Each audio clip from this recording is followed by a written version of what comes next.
no sábado antes da eleição, tava no churrasco de família e tal, né?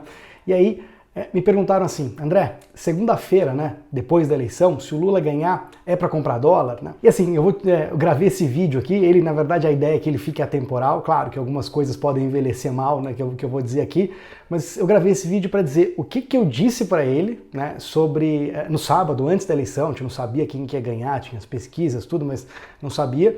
Disse o que eu estava fazendo na minha carteira, né? E na verdade gravei esse vídeo também para falar dois ensinamentos de tudo isso, muito bacana, sobre investimentos, né? E que eu tenho certeza que um dia vão contribuir para você. Tá? Se você gosta desse assunto, fica aqui comigo até o final.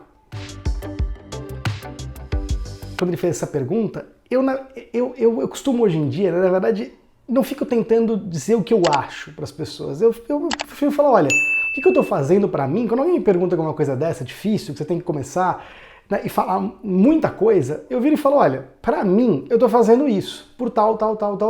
Eu inverto já, né? Eu já inverto, olha, porque eu estou pondo meu dinheiro em risco e por aí vai.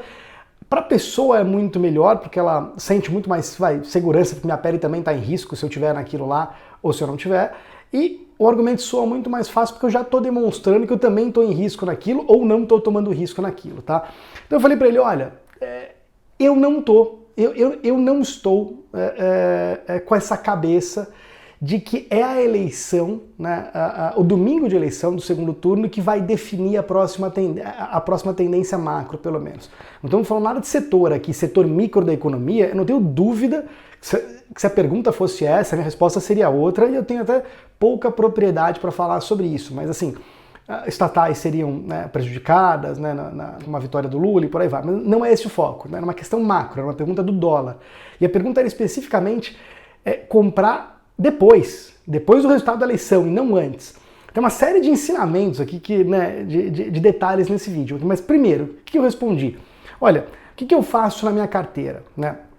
Eu carrego uma posição de investimento de longo prazo baseado num método de paridade de risco, né, que ele, né, eu tenho, na verdade, vamos lá, eu tenho um pouco de cada classe de ativo definido por um método. E é aquilo, X% de ações, pré, X% de juro real, X%, né, de câmbio, né, inclusive, e sempre comprado. Tá? Essa é a minha carteira neutra, que eu chamo. Eu expliquei desse jeito, olha, eu sempre carrego esses percentuais, ó, um tanto de cada uma dessas 8 classes de ativos. E essa é a minha carteira neutra, é a carteira que quando eu não tenho viés nenhum, né, quando eu acho que nada tá barato ou caro, eu carrego ela com tranquilidade. É a carteira que eu aceito carregar de forma neutra, sem opinião, sem viés. Sobre ela, eu tenho, em alguns momentos, eu aumento ou diminuo a minha exposição à classe de ativo, não ao ativo em si. Eu não vou lá e fico falando, agora eu quero aumentar Petro, Vale. Eu falo, eu quero ter mais ações, eu quero ter menos ações. Quero ter mais pré-fixado, menos pré-fixado. Quero ter mais fundo imobiliário, menos fundo imobiliário. E não no nível do picking, da escolha do ativo em si. Tá? Então eu faço isso também. E aí com base em modelo de market time, mas eu não fiquei entrando nesse detalhe. Então eu falei para ele o seguinte, olha, eu na minha carteira, por incrível que pareça, né, eu teria que ter, sei lá, X, vamos chutar aqui um valor para ficar redondo. Tá? Eu teria que ter 10% na minha carteira neutra comprada em dólar. Tá? Não é esse número, mas estou dando um exemplo aqui. Por incrível que pareça, eu falei para ele, eu estou menos comprado do que eu deveria. Eu não estou vendido, isso não significa que eu estou vendido no dólar, né? Agora, estou falando na virada da eleição, do último dia útil de outubro, né?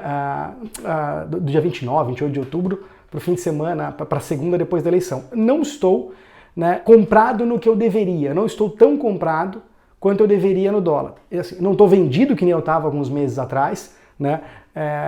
Por conta do exagero do câmbio, por aí vai, cheguei a ficar vendido, eu teria que ter, sei lá, 10% de dólar.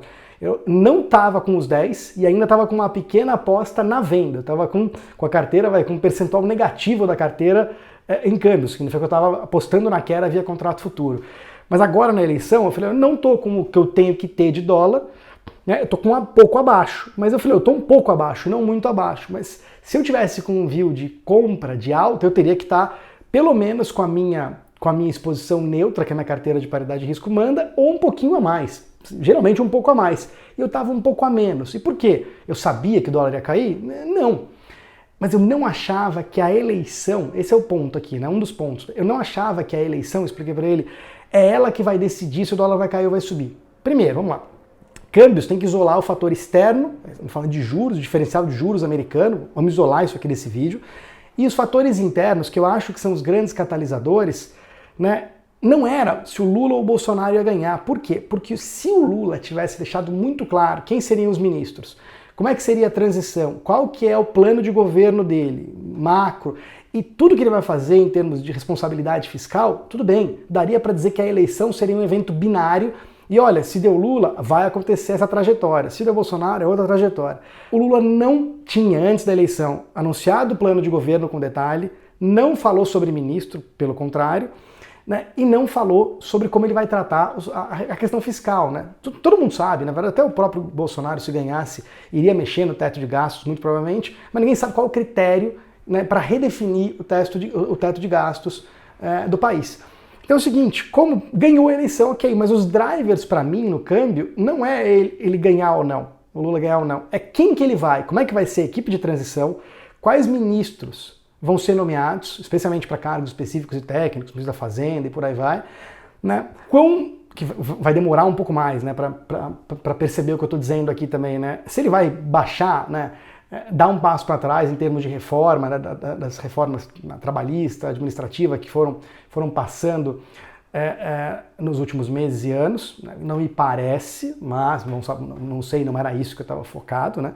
E em relação ao teto de gasto, não, é isso que vai fazer preço daqui para frente. Né? E a queda que a gente assistiu pós-eleição, tudo bem, um evento isolado, um dia, né, um dia 2 de queda, não dá para dizer que isso é uma tendência ou não, tem muito mais a ver com o risco de não ruptura, né, com o risco do regime não ser um regime autoritário, né, do que, e assim, ó, de novo, não estou falando de política, né, tenho minha preferência política, mas de novo, não vou expressar ela aqui, né? E assim, uma coisa é a minha preferência política, a outra é a minha posição no mercado. Assim, eu não estou nem aí na minha posição no mercado, eu não estou nem aí para minha preferência política. Muitas vezes, né, eu tenho que deixar isso completamente de lado para poder tomar uma posição no mercado, porque assim, né, de novo, mercado não é bom senso. Tá?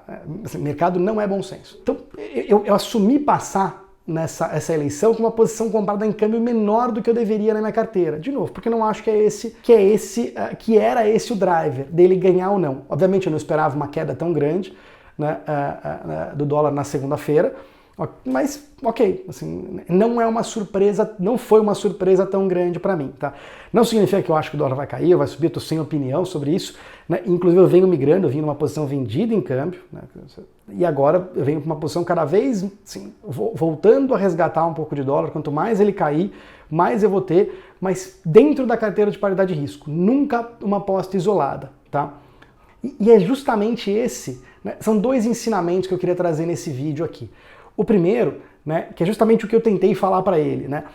Cara, investir para mim não é você pegar, sei lá, você tem 100 unidades, para não falar que é muito pouco, 100. Esses 100 eu chamo de pular de galho em galho. Ah, então agora, que ele falou, é hora de comprar dólar, tá? Acho que tem 2 erros na avaliação, né, nessa pergunta que ele me fez, né? Que era, comprar dólar na segunda, né, e não antes, né, eu vou falar isso depois, e essa, que eu chamo de galho em galho, qual que é a bola da vez?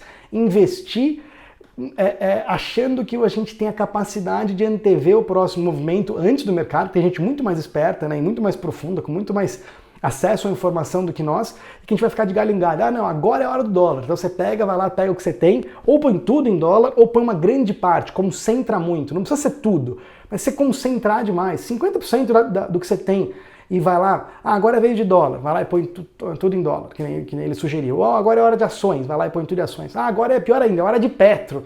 Agora é hora de Magazine Luiza, que é idiosincrático, é uma ação dentro de uma categoria de ações. Você pode estar errando, né, duplamente, você pode estar errando o momento de comprar ações no geral, a classe, e você pode estar errando o veículo, né, o instrumento ali, a Petro. Né, assim, tem uma série de frições, né? Essas apostas tiro único, né? Essa é a primeira lição aqui. A minha sugestão, na verdade, de novo, não é a sugestão, é o que eu faço para mim. Né? Eu invisto com base numa carteira. Eu só tenho dólar porque eu tenho bolsa. Eu não tenho dólar lá porque eu acredito no dólar ou não. Eu acredito na inter-relação entre o dólar, a bolsa, o pré, né? E por aí vai, que eu não consigo explicar aqui, por conta não só da complexidade, mas do tempo também. Essa é uma coisa que dá para entender, precisa de algumas horas para poder explicar isso. Tá? Uma coisa tá lá por conta da outra, e não apostas pinçadas, isoladas, e pior ainda, feitas por bom senso, que é o seguinte, putz, o Lula é ruim, né? em termos políticos, se ele ganhar, vai virar Venezuela, então o câmbio vai para 6. Esse tipo de raciocínio raso, não defendo ele, pelo contrário, hein, né? Mas esse tipo de raciocínio raso, quando a gente faz ele em política, na verdade, porque a gente acha, e eu inclusive também não estou falando só de você, estou falando de mim também, que a gente tem, né, argumentos, e que a gente tem história, que a gente tem capacidade, que nem futebol, que a gente tem capacidade de debater sobre aquele tema. Política. Economia é um pouco mais difícil, né? Você precisa um pouco mais por dentro. Mas política, a gente acha, porque a gente tem bom senso, a gente tem julgamento das pessoas, a gente fala, putz, então, né? E em futebol também. Então a gente acha que a gente ficar debatendo no nível raso, né? E investir por bom senso é um perigo, porque você tem uma série de detalhes, né? Que são completamente fora do senso comum, né? Que é o seguinte, quem diria que ia sair, né, dia 2 de novembro, né, eu estou gravando esse vídeo, uma manchete dizendo que o investidor estrangeiro, né, vê menos risco no Lula do que no Bolsonaro. Eu, de novo, tenho 20 e poucos anos de mercado, não esperava isso. Né? Mas assim, é a mentalidade coletiva que vai se formando. De novo, não fiz esse vídeo para defender, pelo contrário, não gosto, né, do governo de esquerda, mas é a mentalidade coletiva. Uma coisa é o que você acha, o que você acredita, suas crenças, bom senso, política, justiça, ética, a outra é mercado. Não dá para misturar as duas coisas. O bom senso, né, assim, eu tenho uma frase, né, bom senso cada um tem o teu, né? E bom senso e opinião cada um tem a tua. Mercado e bom senso individual não funcionam, tá? Então, primeira coisa, né, primeira sugestão, para de investir dando pinceladas em apostas individuais. Compra uma alocação.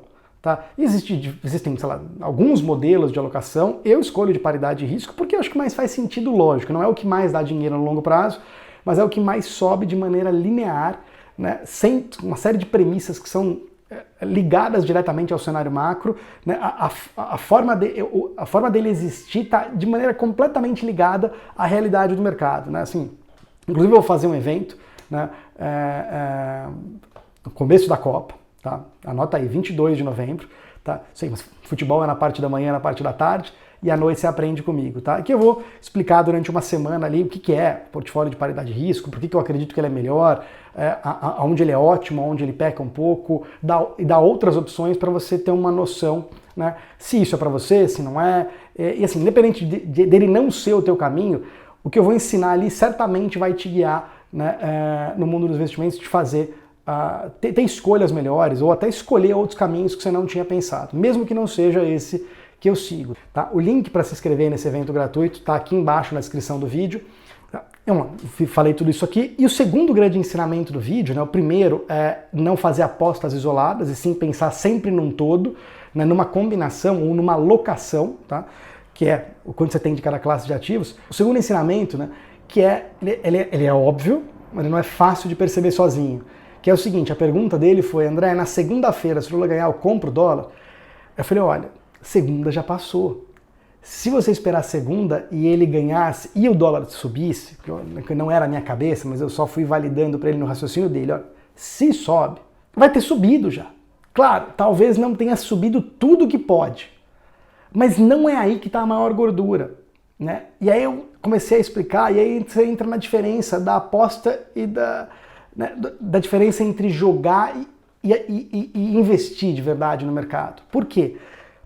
Você pode falar o que você quiser de pesquisa, mas a pesquisa é o máximo que você tem na mão ali. Tá? Talvez não o headline da pesquisa, que é a intenção de voto, que estava ali um pouco mais o Lula, um pouco menos o Bolsonaro, mas você tem ali um estudo que pode ser feito das conversões, né? Do quanto que do ótimo e bom, quanto que ele converteu em voto no primeiro turno, estudar isso em todas as eleições passadas e você tem um pouco mais de acurácia, né, do que pode acontecer. É muito mais assim, sensível, mais assertivo, essa é a palavra, do que você olhar o headline lá. Mas as pesquisas estavam ali quase que no meio a meio, com uma leve vantagem para o Lula antes. Não estava ali 80-20 para nenhum lado, era meio a meio, é binário, estava binário, você não tinha uma simetria para nenhum lado. Então, se o dólar, se o Lula ganhasse, e se o dólar no cenário de Lula ganhasse fosse mais alto, que não achava que não era, pelo menos não no timing da eleição, e sim naqueles drivers, né, que eu já falei, que é nomear a equipe, como é que vai falar de teto fiscal e por aí vai. Mas digamos que fosse, que ele já tivesse deixado claro, olha, eu vou nomear o Manteiga, né, assim, péssimo, vou nomear o Manteiga, vou estourar o teto de gasto e não tem nada de contrapartida. E o Lula ganhasse, pô, a gente sabia o que poderia ser dólar, o dólar era para cima, tá? Só que para você ganhar dinheiro, você tem que fazer uma aposta na sexta, não na segunda, porque na segunda todo mundo já sabe para onde vai. Já abre no leilão de abertura, já abre quase que, obviamente lá não é tudo, talvez, mas assim, já vai andar 80% ou 90% do movimento que aquela informação geraria. E aí você tem um caminho muito assimétrico, muito arriscado, porque você já andou 80%, tem mais 20% para andar, tem 80% para voltar caso ele surpreenda positivamente. Ele vai lá e volte atrás, fala, putz, eu não vou pôr o Manteiga, eu vou pôr o, sei lá, o Meirelles, ou vou pôr o Amínio Fraga. O mercado tem 80% para cair, só 20% para subir, você está assimétrico. Então eu falei para ele, são duas coisas, né? Uma, não concentrar em apostas isoladas e pensar numa alocação, e a segunda é, o dinheiro tá na incerteza. O dinheiro tá onde tem gordura, onde tem prêmio. Se você esperar a segunda, acabou, não é que zerou o prêmio, mas acabou boa parte do prêmio. Ele falou, tá bom, mas como é que eu invisto na incerteza? Essa é a arte, de novo, da carteira de paridade de risco. Se você vai lá e faz uma aposta individual num ativo, que eu calculo o prêmio de risco, todo ativo ele paga um prêmio de risco, que é um excesso de retorno sobre o CDI. Tá? Ele paga mais do que o CDI, em teoria, no longo prazo, não, numa janela de 12 a 18 meses, ele tem que pagar mais do CDI, porque senão não atrai ninguém para comprar. O que você vai comprar ações se você não esperasse, não é uma garantia, mas que elas fossem dar mais do que o CDI no intervalo de um ano e meio para frente. Assim, é loucura. Tá? Então todos os ativos pagam prêmio de risco. Se você vai lá e faz uma aposta numa classe individual, você está muito exposto a um cenário macroeconômico que propicia aquele ativo subir. Tá? Sei lá, pega ações. Ações elas vão bem no cenário onde você tem PIB crescendo e inflação caindo. Esse é o cenário macroeconômico, é nesse contexto. Só que isso não acontece. Isso acontece em outro cenário macroeconômico, de, sei lá, PIB subindo, mas a inflação também subindo. Não é ações que vai bem, é uma outra classe de ativo que vai bem. Tá? Então, se você está fazendo uma aposta concentrada, você está muito exposto ao cenário macro. Quando você vai lá e combina numa carteira ativos numa proporção X, em que você está menos sensível, se é o cenário 1, 2 ou 3 ou 4 da economia, esses 4 cenários possíveis, como se fosse primavera, verão, outono, inverno, é bem isso mesmo. Né? Você está menos sensível ao cenário macro e você está em ativos que você está capturando o prêmio de risco da carteira como um todo e não daquele ativo específico. Óbvio, em fases curtas, a carteira vai render menos do que se você só tivesse em ações e ações estivessem num bull market, naquela janela específica de tempo. Isso é óbvio. Mas ao longo do prazo, ao longo do ciclo, que é o que importa para o investidor, é sobreviver aos ciclos, não é dar tiros curtos de 1, 2 anos e aí quando vem uma curva bate e a carteira cai 30%, 40% e não volta mais. Esse é o grande problema. Tá? Você faz uma carteira dessa, pensando ao longo dos ciclos, você vai lá e captura esse prêmio de risco, esse excesso de retorno, na incerteza, sem saber por que aquilo vai subir ou vai cair, só porque o prêmio de risco está alto.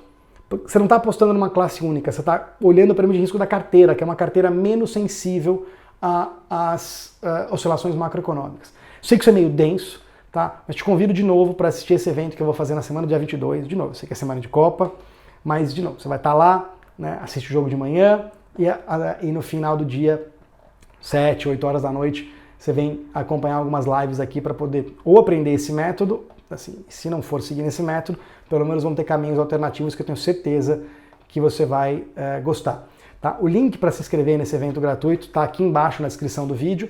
Eu espero que você tenha gostado. Se for qualquer dúvida, comenta aqui embaixo. Se não tem dúvida nenhuma, só gostou, comenta aqui embaixo também. Dá um like, que ajuda no YouTube a divulgar isso para mais pessoas. E se inscreve no canal também para você não perder nenhum outro vídeo se você gosta desse conteúdo. Tá bom? Então é isso aí. Abraço. Até semana que vem.